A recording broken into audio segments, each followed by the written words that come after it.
She learned early that the word divorce had a different meaning in their house. It was never a final decision, only a threat thrown into the air when tension rose. The first time, it shocked her and left her awake all night questioning everything.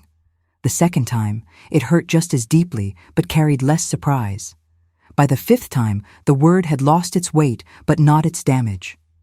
He spoke it casually, as if repetition reduced its consequences. Arguments followed the same pattern, always ending with the same warning.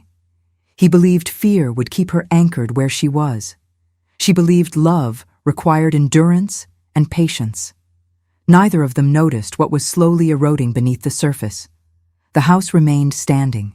Meals were still shared. Routines stayed intact.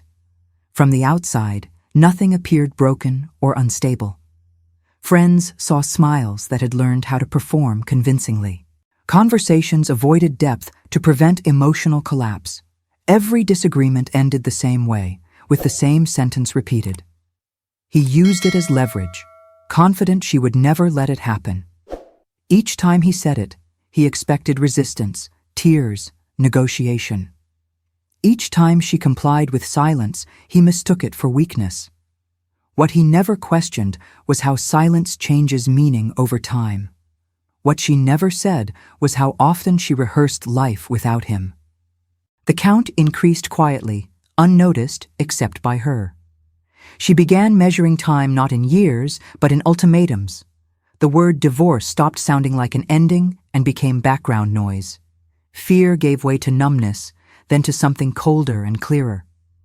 She no longer reacted because reactions fed the cycle. She learned that pleading only delayed the next threat. Love became survival, and survival required adaptation. He mistook her calm for loyalty, and her restraint for submission. He believed repetition meant control had been secured. He did not realize repetition was training her to let go. By the 20th time, something fundamental had shifted inside her. The pain still existed, but it no longer demanded expression. She began observing instead of engaging, listening instead of responding, noticing patterns instead of excuses. Each threat removed another layer of attachment. Each argument confirmed what words alone could not. She was no longer fighting to save the relationship. She was learning how to stand without it. And the distance between those two realities kept growing. The emotional weight did not disappear overnight. It transformed quietly, settling into her daily awareness. She noticed how his tone changed when he sensed her detachment. The threats remained the same, but their effect weakened. Each repetition exposed more insecurity than authority. What once frightened her now sounded rehearsed and hollow. She began recognizing when he expected fear in her eyes, and she noticed his confusion when it no longer appeared. Control depends on reaction, and her reactions had stopped. That absence unsettled him more than any argument ever had. He continued counting victories that no longer existed. Each time she stayed, he assumed the strategy was working. He confused endurance with agreement. He believed silence meant acceptance. What he failed to see was how silence had become preparation. She was no longer negotiating emotionally. She was gathering clarity. The space between his words and their impact kept widening. And within that space, her sense of self returned, quietly, steadily, without announcement. She started imagining futures that did not require explanations, not fantasies of revenge or dramatic escape, just ordinary mornings without tension in the air, evenings without the threat hanging over conversation, simple routines free from emotional bargaining. Those images no longer scared her. They felt neutral. And neutrality was dangerous for a relationship built on fear.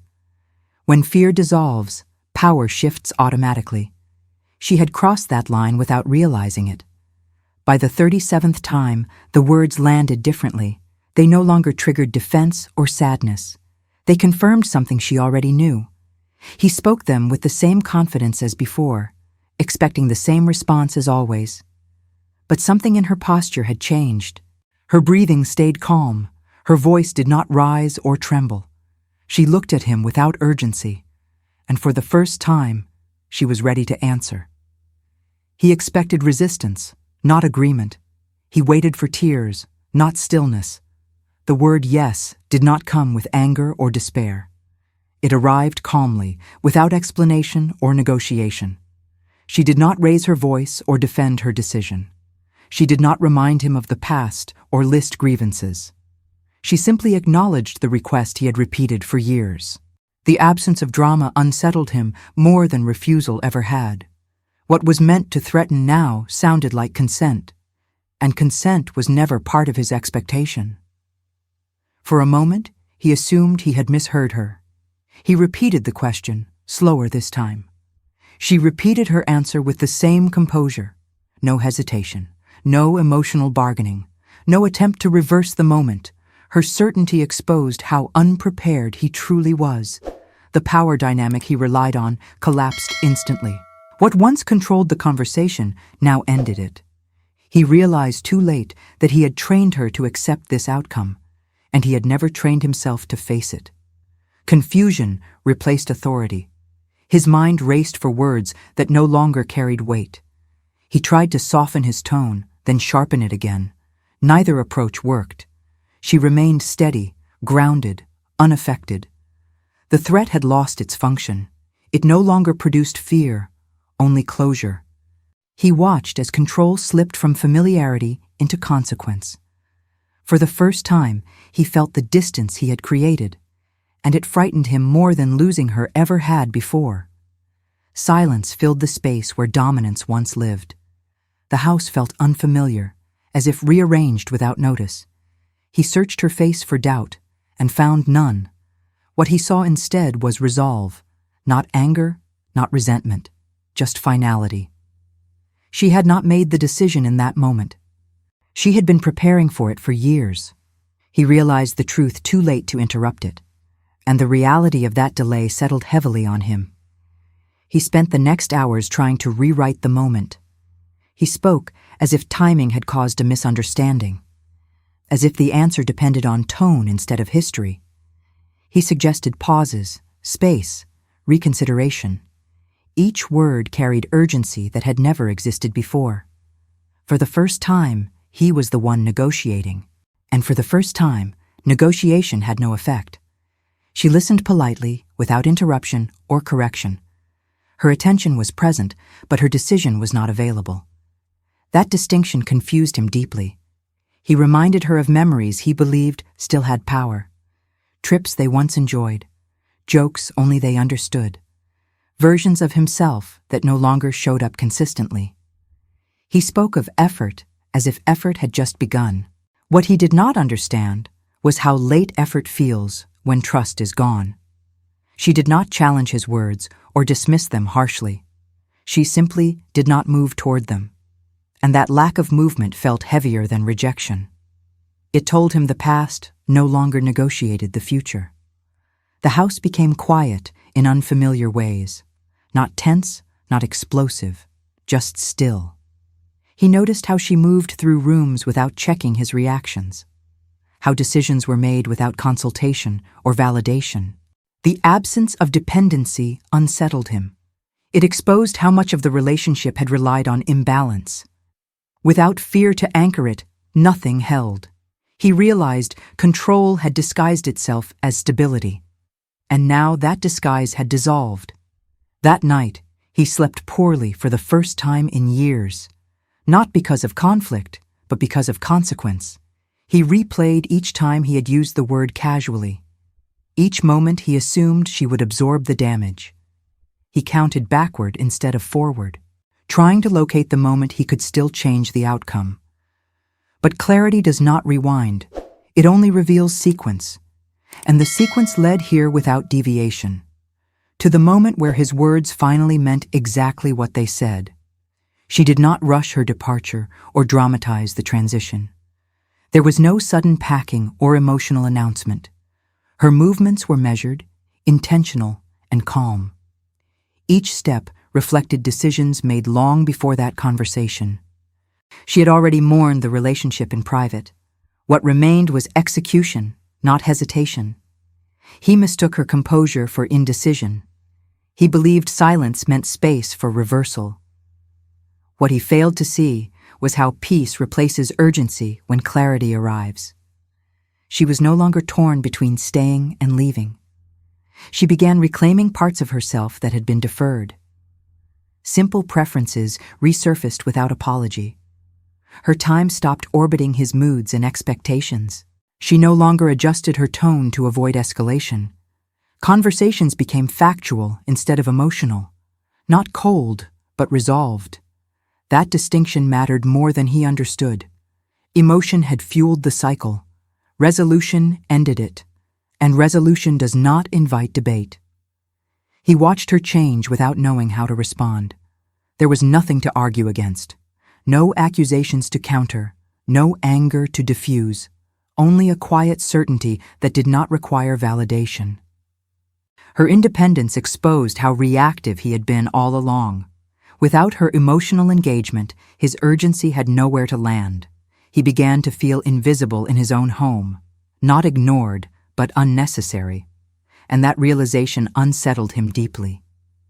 She noticed the shift, but did not explain it, not out of cruelty, but because explanations belonged to the past. She understood something he was still learning. That clarity does not need permission. It only needs honesty. She had been honest with herself long before this moment.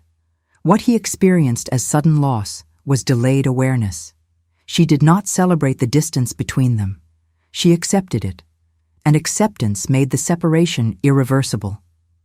He began to understand the pattern only after it stopped working. The repetition he once relied on replayed itself in his memory. Each time he had used the word casually, believing it carried no cost.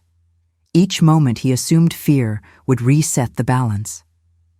Now those moments lined up clearly, without distortion. He saw how often he had confused endurance with devotion, how often he had mistaken patience for weakness. The clarity did not arrive gently. It arrived with precision, and precision leaves little room for denial. He tried to apologize, but the timing betrayed him. The words were sincere, yet insufficient. They came after the damage had been normalized, after the threats had become routine, after the relationship had learned how to function without trust. She listened without interruption, not because she needed the explanation, but because she no longer needed to interrupt it. Understanding no longer changed her direction. It only confirmed it.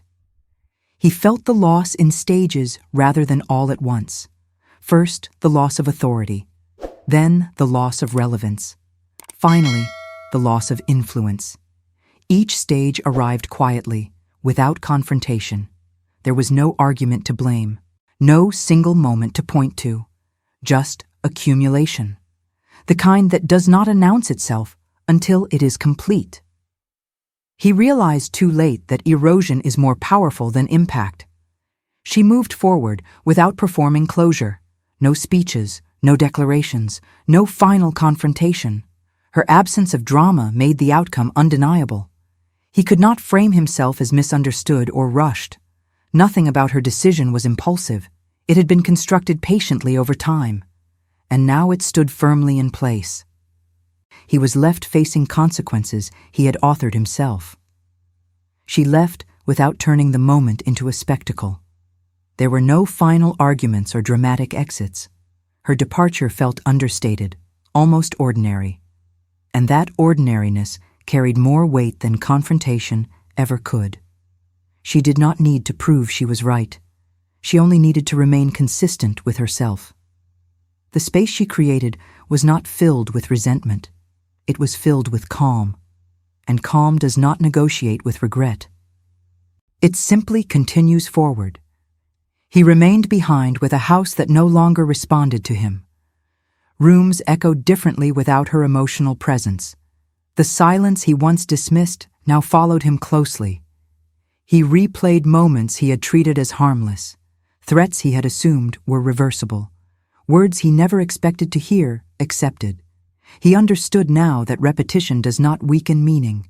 It teaches endurance until endurance runs out. And when it does, there is no warning, only distance. He asked for divorce 37 times, believing the word had no cost. He believed love would absorb the damage indefinitely. He never considered that acceptance could arrive quietly, not as surrender, but as clarity. When she finally said yes, it was not to punish him. It was to release herself. The moment did not destroy him. It revealed him. And revelation is the most honest form of justice, because it leaves nothing to argue against. She did not look back to confirm the lesson had landed. She did not wait for his understanding to validate her choice. Some decisions are not responses, they are conclusions. She carried forward without bitterness or apology. He carried the weight of his own words. No one raised their voice in the end. No one needed to. He asked for divorce 37 times. She only needed to say yes once.